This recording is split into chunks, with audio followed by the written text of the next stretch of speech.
জামাতে ইসলামে তো শুকরিয়া আদায় করা উচিত। জামাতে ইসলাম বাংলাদেশে এককভাবে নির্বাচন করে 3টা সিটের বেশি পায়নি।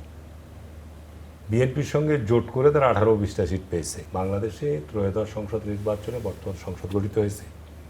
প্রথম সংসদ থেকে ত্রয়োদশ পর্যন্ত যত নির্বাচন অনুষ্ঠিত হয়েছে, যারা বিরোধী দলে বসেছে, আপনি অতীত ইতিহাস দেখেন, সকলেই নির্বাচন নিয়ে অভিযোগ উত্থাপন করেছে।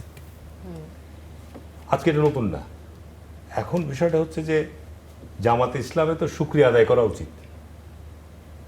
জামাতে ইসলাম বাংলাদেশে এককভাবে নির্বাচন করে 3টা সিটের বেশি পায়নি। বিএনপির সঙ্গে জোট করে তারা 18-20টা সিট পেয়েছে। ঠিক আছে, এখন জামাতে ইসলামের মতো দল আজকে তারা তাদের যে বক্তব্য ভাষ্য যে তারা ক্ষমতায় যেত, তাদেরকে ক্ষমতায় যেতে দেওয়া হয়নি।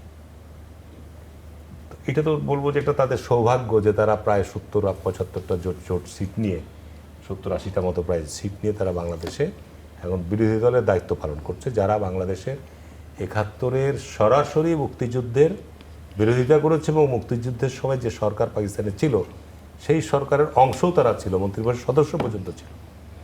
এই জিনিসগুলো কিন্তু আমাদের ইতিহাসের অংশ, জানি।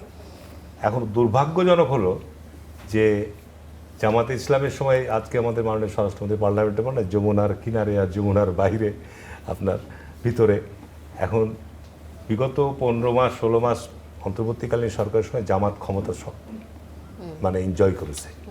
বিভিন্ন গুরুত্বপূর্ণ পদবিতে তাদের লোকরা সে দায়িত্ব পালন করেছে। ডিসি বলেন, ক্যাবিনেট সেক্রেটারি বলেন, সচিবালয়ের গুরুত্বপূর্ণ সেক্রেটারিয়েটের বিভিন্ন পদগুলো বলেন, তারা অবশ্য তারা অন্য কথা বলেন।